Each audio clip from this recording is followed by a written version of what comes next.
Betting యాప్లు promotion చేస్తున్న వారిపై పోలీసులు కొరడా జుల్పిస్తున్నారు. 11 మంది తెలుగు యూట్యూబర్లు, సోషల్ మీడియా ఇన్ఫ్లుయెన్సర్లపై పంజాగుట్ట పోలీసులు కేసు నమోదు చేశారు.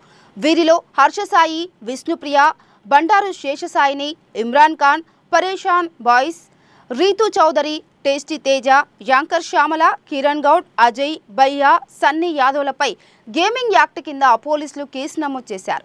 యాక్ట్ 2008 సెక్షన్ల కింద కొన్ని కేసులు పోలీసులు నమోదు చేశారు. బెట్టింగ్ యాప్ ప్రమోషన్స్ పై పోలీసులు గత కొన్ని రోజులుగా నిఘా ఉంచారు. దీంతో డబ్బు కోసం బెట్టింగ్ యాప్స్ ప్రమోట్ చేస్తున్న సోషల్ మీడియా ఇన్ఫ్లుయెన్సర్లపై కేసులు నమోదు చేస్తూ కటకటాల్లోకి నెడుతున్నారు. ఈ క్రమంలోనే ఇప్పటికే ప్రముఖ తెలుగు యూట్యూబర్లైన భయ్యా, సన్నీ యాదవ్, హర్షసాయి తదితరులపై కేసులు నమోదు చేశారు. బెట్టింగ్ యాప్స్ వల్ల అప్పుల పాలై తెలంగాణలో గతేడాది 1000 మంది ఆత్మహత్య చేసుకున్నారు.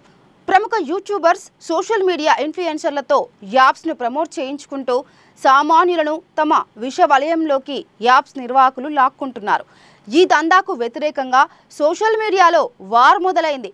బెట్టింగ్ యాప్స్ వ్యవహారాన్ని ప్రభుత్వం కూడా సీరియస్గా తీసుకుంది. వీటిని ప్రమోట్ చేసే వాళ్లపై కఠినంగా వ్యవహరించాలని పోలీసులకు ఆదేశాలు కూడా జారీ చేసింది. ఈ క్రమంలోనే పోలీసులు బెట్టింగ్ యాప్స్ ప్రమోషన్ చేస్తున్న వారిపై కేసులు నమోదు చేస్తున్నారు.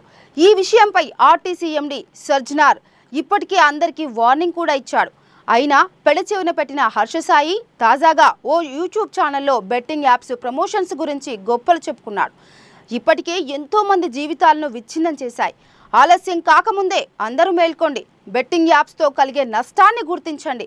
ఇది మీ వ్యక్తిగత జీవితానికి, మీ భవిష్యత్తుకు, మీ కుటుంబ శ్రేయస్సుకు, అలాగే మన సమాజ నిర్మాణానికి తోడ్పడుతుందని ట్వీట్లో రాసుకొచ్చారు సజ్జనార్.